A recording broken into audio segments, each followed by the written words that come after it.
Hello दोस्तों, मैं फिर हाजिर हूँ एक नई कहानी लेके। सच्चाई की जीत।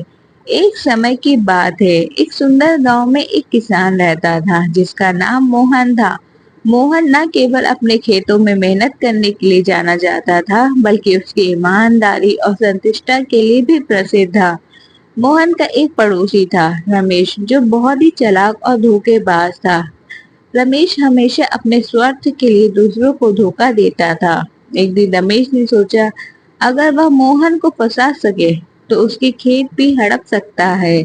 उसने एक योजना बनाई और गांव के सरपंच के पास गया। उसने सरपंच से कहा, मोहन ने उसके खेत से सोना चुराया है। सरपंच ने दोनों को बुलाया और पूछा, क्या यह सच है मोहन? मोहन ने साफ साफ कहा, नहीं सरपंच जी, मैंने कभी ऐसा नहीं किया।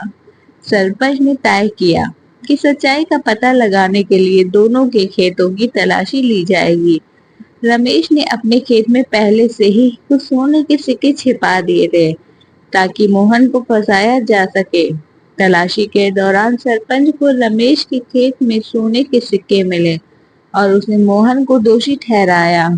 मोहन को जेल में डाल दिया गया, लेकिन उसने हार नहीं मानी। मोहन ने ईश्वर से प्रार्थना की और सच्चाई की जीत की उम्मीद में रहा।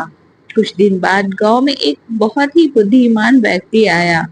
उसने गांव के लोगों से कहा कि वह सच्चाई और न्याय के बारे में बहुत कुछ जानता है और वह मोहन की सच्चाई का पता लगाने में मदद कर सकता है।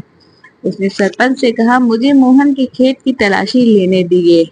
सरपंच जी ने सहमति दे दी और बुद्धिमान व्यक्ति ने मोहन के खेतों की गहराई से तलाशी ली।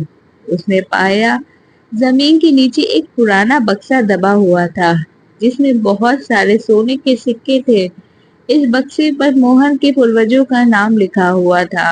बुद्धिमान व्यक्ति ने सबको बताया, मोहन के पूर्वजों ने यह सोना छिपाया था और मोहन निर्दोष है। उसने रमेश की चालबाजी का भी पर्दाफाश किया और रमेश को सजा मिली।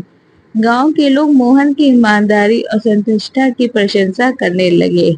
मोहन ने सच्चाई की जीत का सबसे बड़ा उदाहरण प्रस्तुत किया और गांव में फिर से शांति और विश्वास लौट आया।